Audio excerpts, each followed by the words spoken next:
It's time to break down the IG Experts League draft that I just participated in. If you want to watch the entire draft live as it unfolded from my perspective, the link is down below. Many of you caught the draft, and I think I killed it from the 7 spot, drafting against, I think, the best 11 fantasy football experts in the IG world. It's a super flex, PPR. I'm going to break it all down round by round and tell you which teams I like best. Let's go. Top 5 running backs. You're watching the Fantasy Football Show.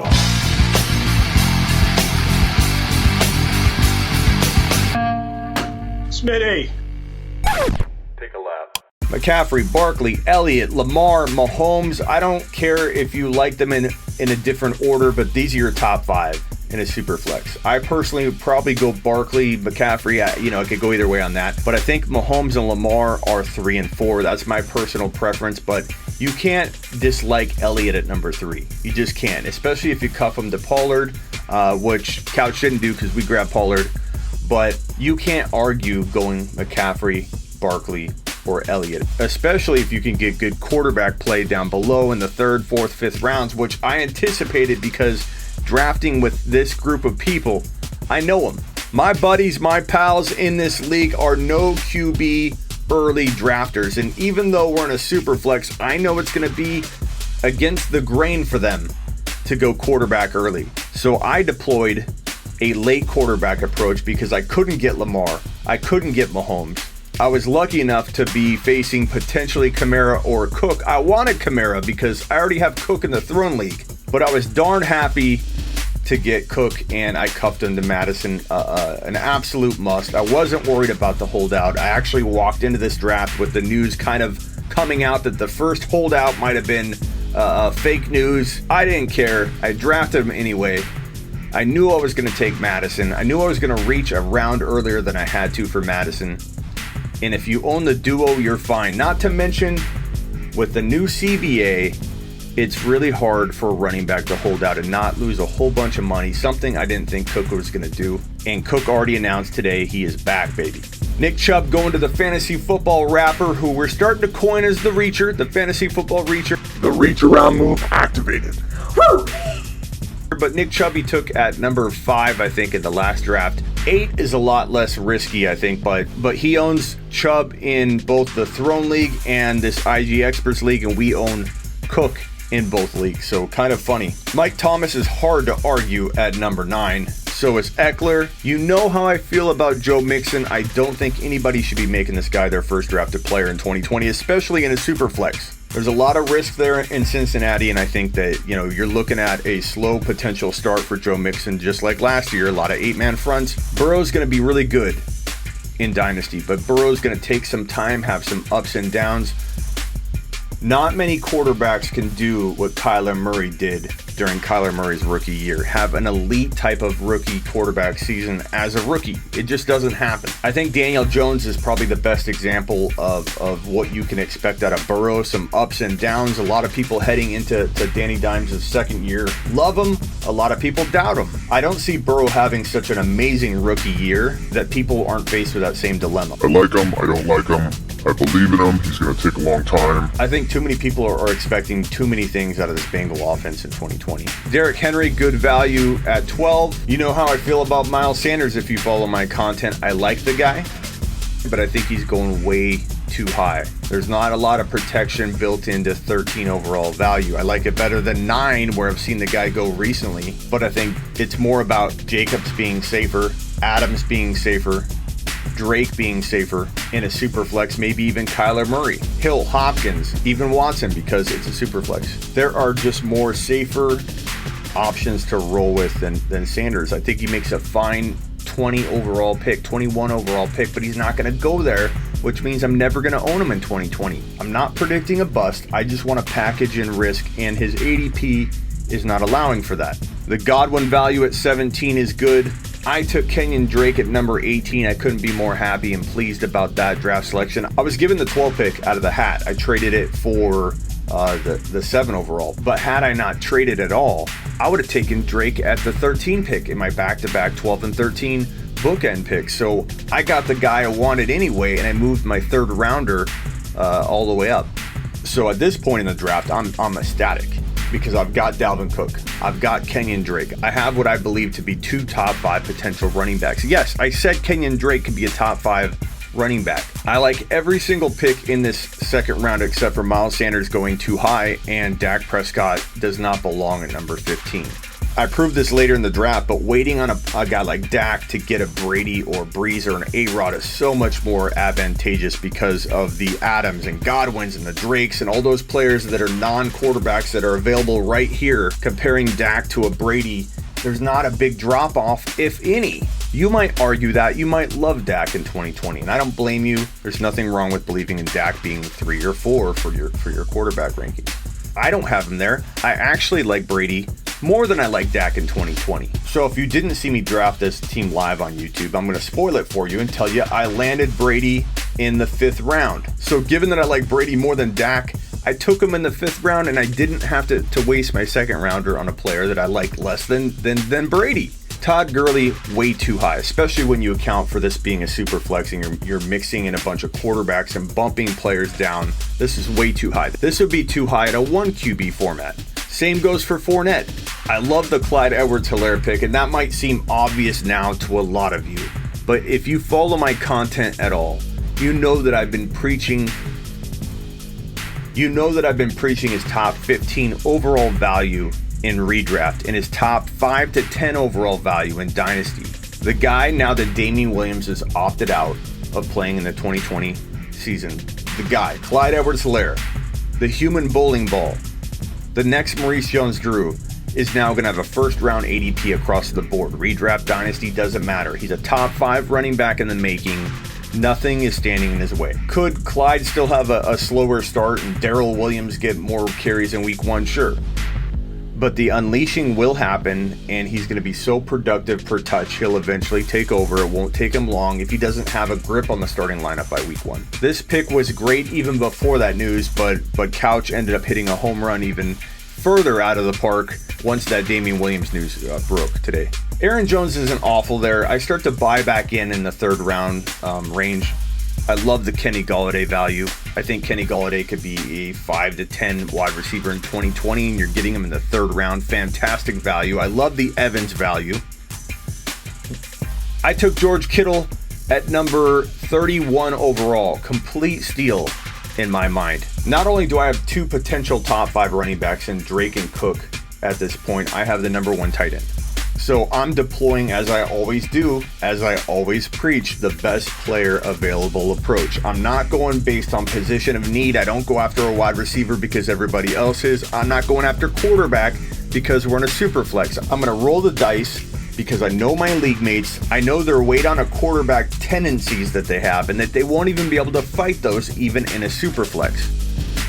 It's a little bit of a dice roll, but I know someone's going to be there. I'm going to get at least one of A-Rod, Brady, or Brees at this point in the 4th round, which, let me spoil it again for you, I don't even take a quarterback in the 4th round. Smitty, you're not hearing. Because I'm feeling the flow that suggests that the quarterbacks will continue to drop like predicted, even more than I predicted. Juju could be a bounce-back player, but the Rapper also took Chubb. I think he's mixing a whole bunch of risky players together, in my opinion. But Juju could definitely be a wide receiver 1 in 2020. He just comes with about equal parts risk, equal parts reward. I don't like the Thielen pick at all. I wouldn't mind him in the 4th round. I'd probably still say it's an okay pick in the 4th round. But in the 3rd round, I want no part of it. DJ Moore could earn 3rd round value. I just want no part of DJ Moore in the 3rd round when there's so many other better, safer options and quarterback options like Russell Wilson sitting there. I admit, I wanted to go Russell Wilson with that pick 31. I did. I was very tempted. And if I didn't land the quarterbacks I landed, in retrospect, that could have been the direction that I missed on, that I whiffed on. But I didn't. So Russell Wilson, good pick by the analyst. I love it at 35. I think A-Rob could easily earn that 36 overall value. I don't mind Amari Cooper here, but I still like a whole lot of other players better than him at this point. One of which I take down below. Bell, pretty good value. He could earn that.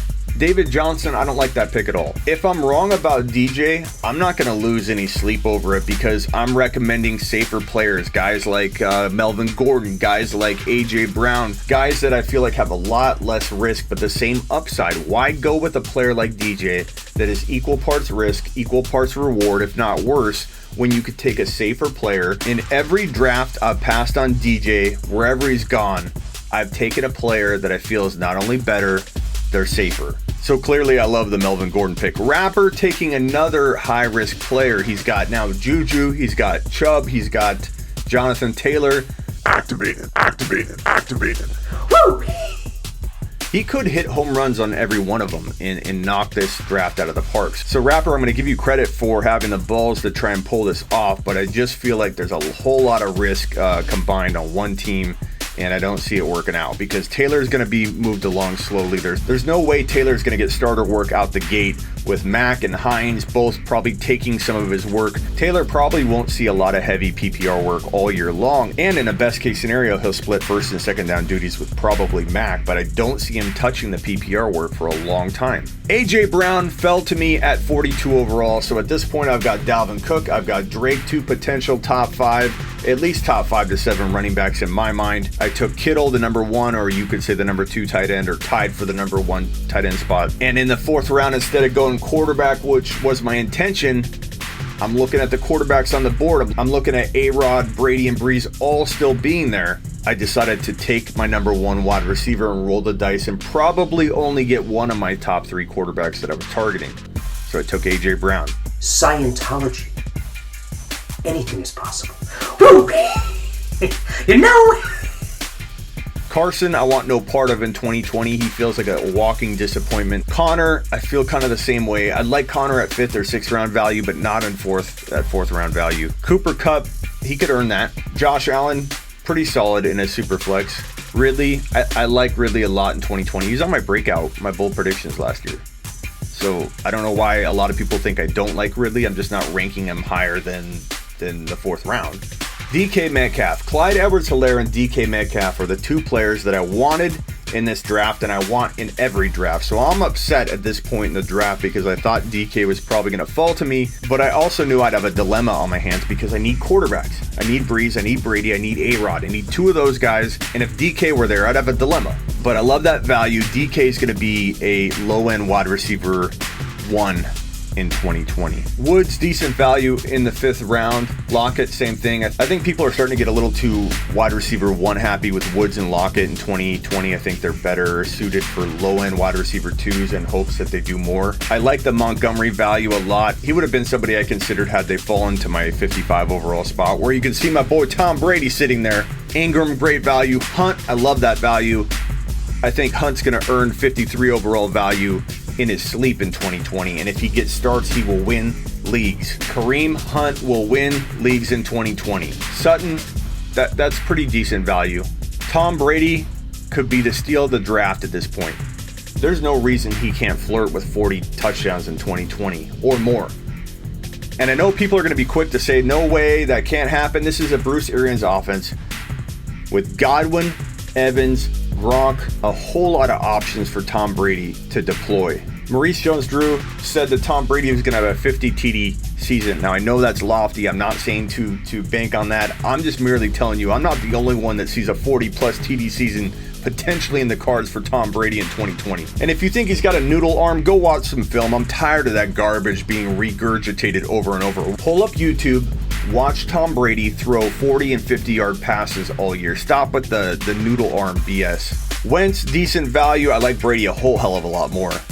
Odell, I like that. 5th round, we're talking. Odell's worth a 5th round pick. That's a great pick by profit. Keenan Allen, not bad. Terry McLaurin, I like Terry McLaurin. You worry about Haskins, but I think this could be a Steve Smith. And if he can survive no matter what's going on at the QB position, much like Golladay can, then McLaurin can thrive no matter what. Ertz is good value in this format at number 60. I like that. Mark Andrews, very, very good value. Now, Andrews is battling type 1 diabetes. He's the only one in the league that we know of that's going to be pricking his finger over 30 times a game. It could become a concern. It's something that's making me like a guy like Waller very close to Andrews when maybe I wouldn't have had this news not broke. Chark, I love Chark. That's another player at this point in the draft that I'm upset that I'm not going to be able to decide between. Clyde Edwards-Helaire, A.J. Brown, DK Metcalf, and DJ Chark. Some of my favorite players in 2020, and Kareem Hunt. I can't have them all, but it really made me mad when Chark's name flew up on the board. Thanks, analyst. Appreciate that. James White not having that at pick 63. Sorry, 101. I know I'm saying I don't like a lot of your picks, but one of the bigger Instagram pages out there, go follow my boy FF101. But we do obviously have a little bit different taste in fantasy football value. Singletary, not bad. J.K. Rapper, fantasy football rookie reacher. The reach around move activated. Woo! Is what we're starting to call you. I mean, at this point, you've got Juju, you've got Chubb, you've got Jonathan Taylor, now you have J.K. Dobbins, literally filling your team up with a bunch of rookies and risky players at that. Again, if you hit everything out of the park, your team would dominate. But there's too many risky players on this team already. I know the rapper is going to want to get me back for this one. I'm just being honest. I like every one of these picks if they were like isolated on a more secure team. Like Jonathan Taylor on a very well-rounded team. Juju on a very well-rounded team. Chubb on a very safe-built team. Even JK. Because JK at 65 in itself isn't that early. It's just a combination of the reaching at each one of the picks. Swift, that could work out. Brees fell to pick 66. I can't believe at this point in the draft that I have both Brady and Brees, and I hadn't drafted a quarterback until rounds 5 and 6. At this point, I'm like ear-to-ear grin. I've got Cook and Drake. I've got Kittle. I've got A.J. Brown. And I've got Brady and Brees. 240 TD potential guys. Even if you want to call 135 and 140, I'll take it. I think they both have so much potential heading into another season of fantasy football. I don't care if they're old. I don't care if they're close to retirement. These two can ball, and they're going to ball in 2020. I don't even know which one I like better. Boyd, okay value. Akers, don't want any part of that backfield unless it's getting Henderson really, really late in double-digit rounds, because I don't believe the Rams know what they're doing with their running back deploying. Ryan, good value. Stafford, good value. A-Rod, I like that pick a lot. Diggs, Vaughn, Parker, Tannehill, Jones, Landry, Hollywood Brown fell to me, and I couldn't be more happy making him my secret weapon wide receiver 2. A lot of people are going to rip on it. A lot of people are going to call me crazy.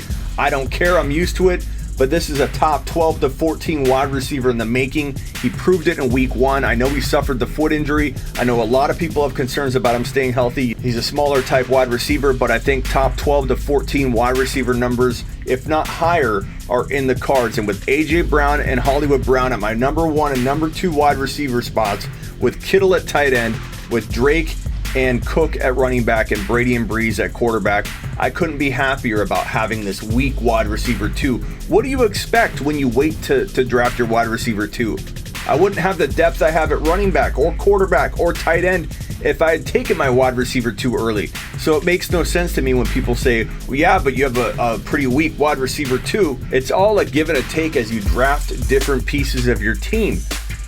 It's hilarious when people talk about something like that. And the reacher strikes again, Sam Darnold at number 80 overall. Take a lap. I'm sorry, Rapper. At this point, I have to hit the button. Darnold, I wouldn't even let Sam Darnold sit on my bench. Cam Newton, I like that pick. Baker, we'll see. I'll let somebody else draft Baker in 2020. Fool me once, shame on me. T.Y. Hilton, Goff, whatever. Gardner Minshew, meh. Geis, no thank you. I'd rather have Gibson, who we know who's going to take Gibson at this point. The reacher, right? Activated. Cohen. Mostert was probably at this point the steal of the draft. You could even argue the overall steal of the draft. We knew he was going to get a new contract or come back. He's not going to hold out or get traded. This is arguably the steal of the draft. I'm not saying I don't like my quarterbacks in rounds 5 and 6. I'm not saying I don't like Kittle in the 3rd round.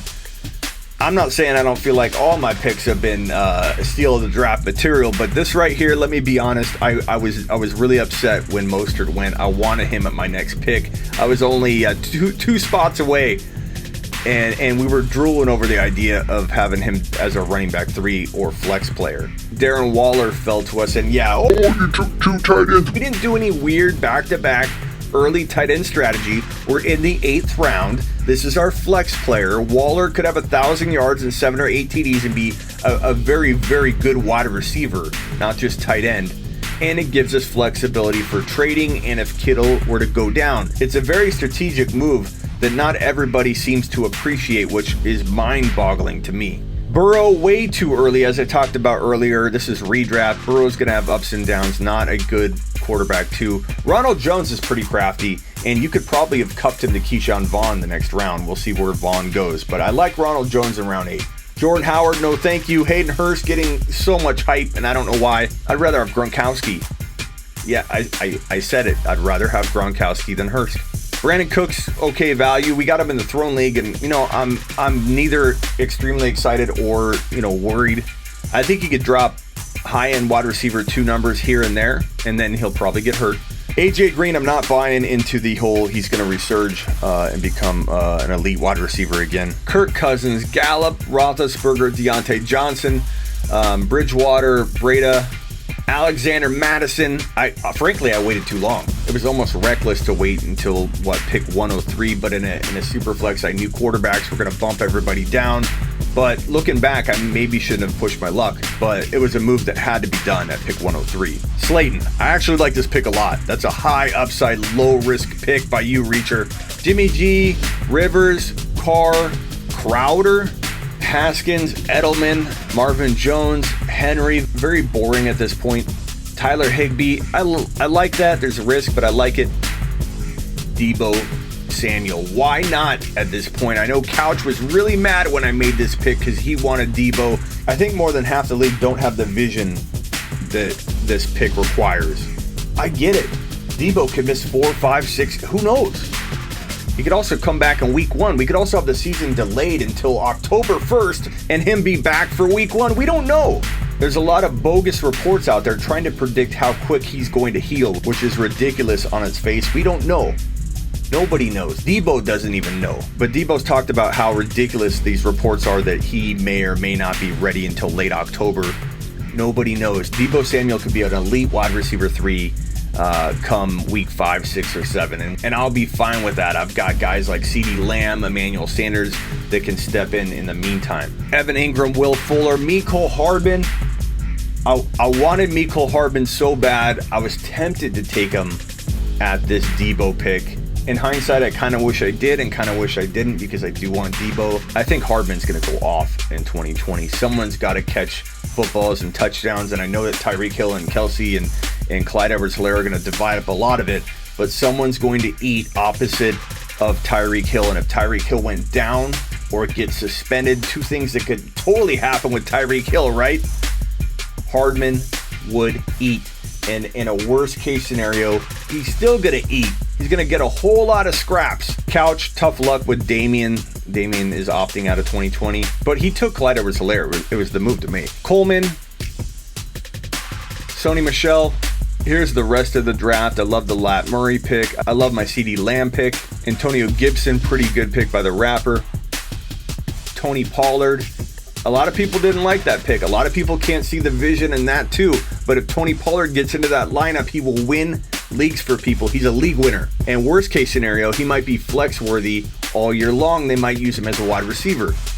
I love Tony Pollard. Tony Pollard would thrive. He'd be a top 5 to 7 running back in 2020 per start if forced to start games for the Cowboys. I would have probably taken Antonio Brown at some point. Here's the rest of the board. I'd say from this round, Emmanuel Sanders was a pretty good pick, I felt, at the time when I took him. Gronk was really good value at 153. I don't get the Gronked out. I think Gronk's going to be a top 6 to 7 tight end in 2020. Darrell Henderson was good value at the end of this round. Damian Harris is interesting. I took Fitzpatrick. I think given the quarterbacks that were left, given that it is smart to have a third quarterback, he was the right move here. Not a whole lot going on in this round, which is why I opted to take a defense, which I've never done. I always wait till the last round. But the Steelers are arguably the best defense in fantasy football, and I just didn't love any of the picks on the clock here. So I took the best player or spot available, and that was the Steelers. In this round, 49ers are worthy here. I triggered a defensive run. I took Edmonds to back up my boy Drake.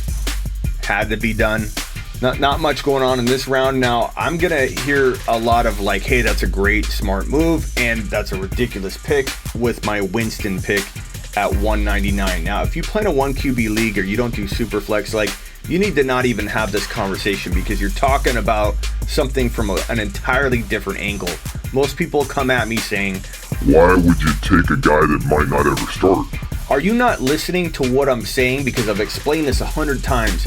If you have a super flex league and you have 2 quarterbacks and you have the option to cuff and back up one of your quarterbacks, you are literally putting yourself in such an advantageous position because you are essentially making it so that one quarterback spot is untouchable all year.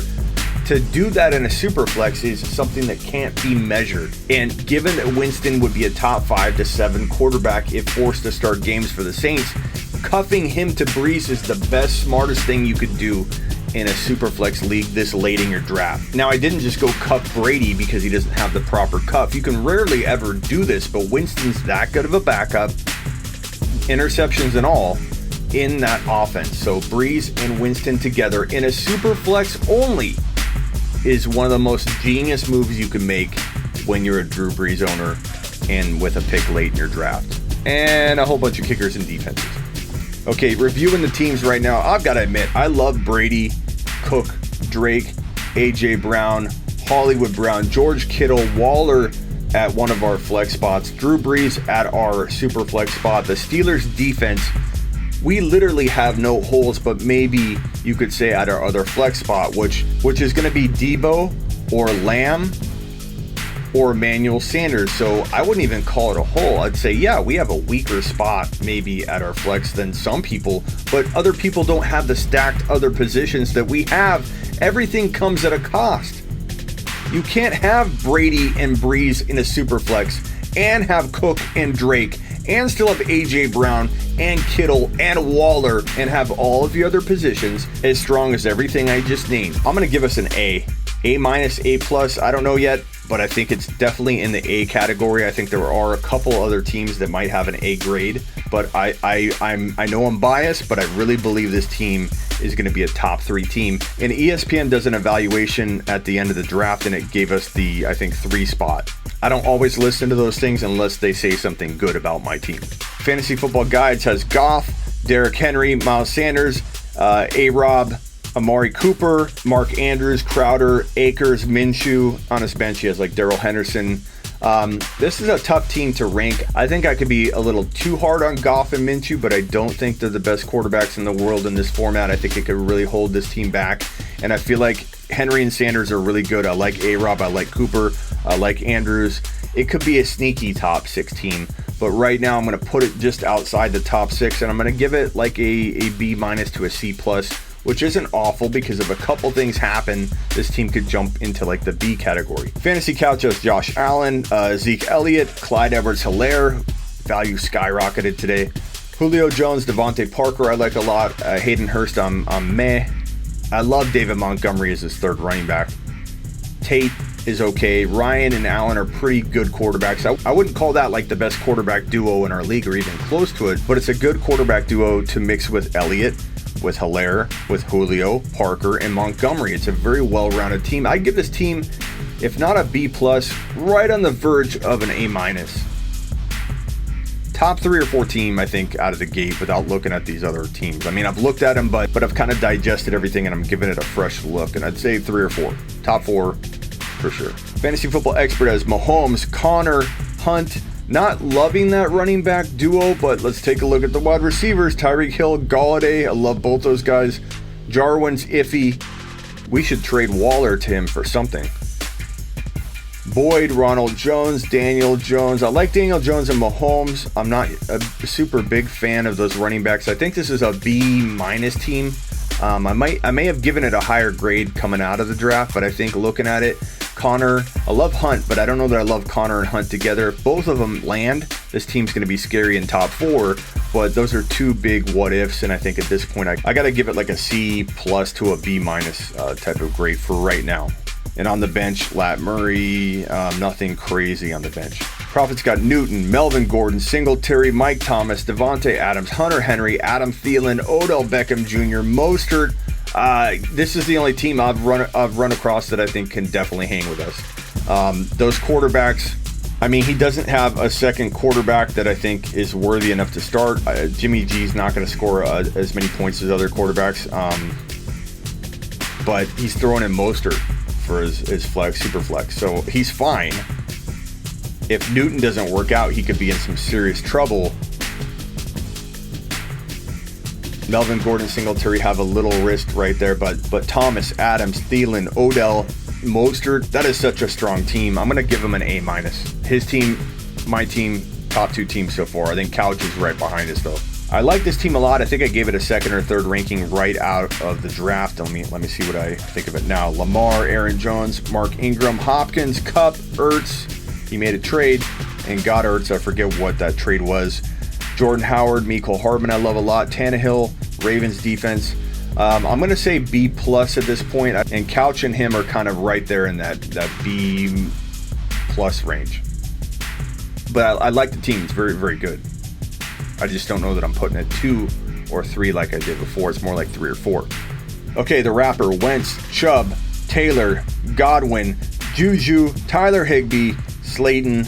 Not much going on the bench except for it looks like J.K. Dobbins, who I like a lot.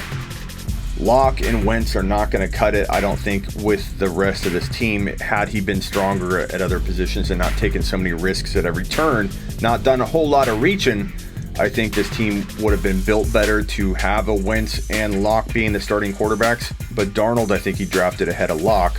Taylor's going to take some time to get in there. Juju, we don't know if he'll bounce back or not.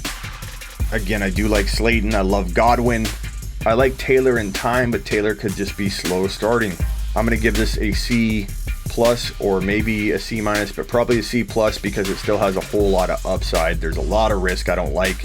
I think it's ultimately going to fall apart at the end. But overall talent, I mean, there's enough talent there and upside to give it a C+, but I definitely can't give it a B. All right, analyst was pretty mad about my review, so I'm gonna look at this totally objectively. Wilson, Mixon, I just don't love Mixon. Let's pretend for a second that Mixon can return the value on your investment. Russell Wilson, Mixon, Jacobs, McLaurin, Chark, Gesicki, Bell, Hilton, Carr. I love Russell Wilson. I love Jacobs. I love Chark and McLaurin. And if I pretend for a second that Mixon equals Drake, and a lot of you might agree with that, I would say this would be like a B- type of team. So it's all going to depend on Mixon, and if I'm right or wrong about Mixon, I just don't see him being close to first round or high second round value. But if he is, you're going to do well enough to be in the top 6 overall mix. And I think Bell could be a big wild card for you.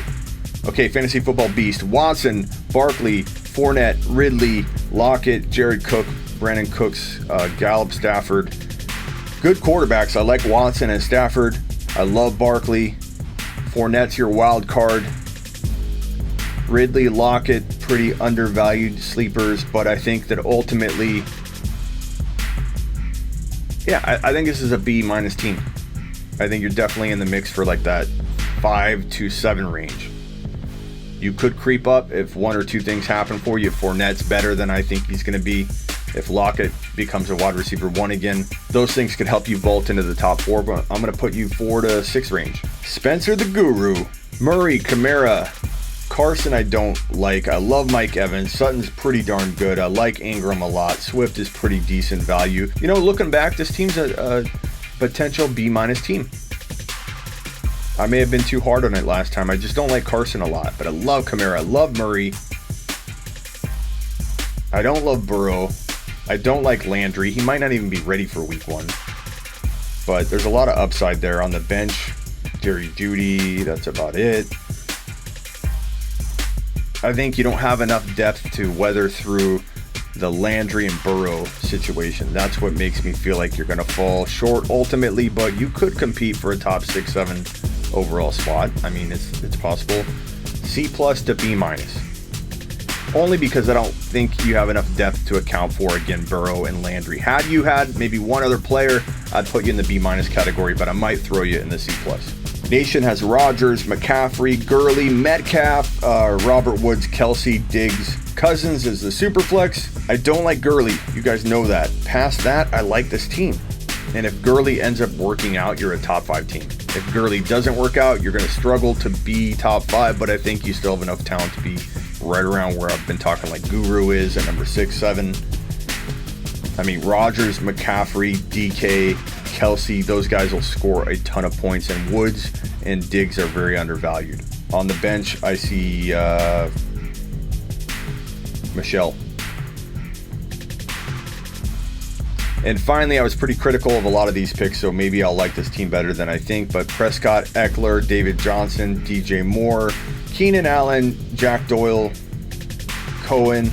You know, on paper, at the end, it looks a lot better than I thought it was going to look because there's a lot of picks I felt were a little too early or I didn't like them. But I think overall, they still could compete. If David Johnson's a even high-end running back, too, this team will be that top 4 to 6 worthy type of team. But I don't see David Johnson producing at that level all year, even if he bounces back a little bit at the beginning of the year. I don't, in my opinion, think he's got it left in the tank. And because of that, this team could fall short because it doesn't have the QB power a lot of us do have. So I'm going to say outside the top 6, but 101, I like it a lot better than I thought. So that leaves Profit, myself, Couch, and State of Mind, I believe, as the top teams. I think I liked Beast. I think I liked a few other teams, but I think it really comes down to Profit and myself, and I'll put both of those on screen here. These are my 2 favorite teams. I know I'm biased, but these are the top 2 teams, and I think that Couch and State of Mind, these 2 teams are probably my second favorite teams outside of Profit and myself. Tell me what you think. Comment below. I'd love to hear your thoughts on who has the best team. What were your favorite picks? Do you think I did good? What picks would you have done differently? What do you think of my overall team? And just leave a comment below. Let's talk about some of these players in this draft. Subscribe, follow. If you haven't already, these hats are on sale, by the way. If you go to sleeperu.com/merch, go get yourself a Smitty hat. Go get some other merch. Go get the Fantasy Football Show t-shirts, hoodie pullovers, t-shirts, anything you want. Check it all out at sleeperu.com/merch. And make sure you get your bold predictions and rankings over at sleeperu.com while you're there. Tell your friends about the show. Subscribe and follow. Top 5 running back. You're watching the Fantasy Football Show.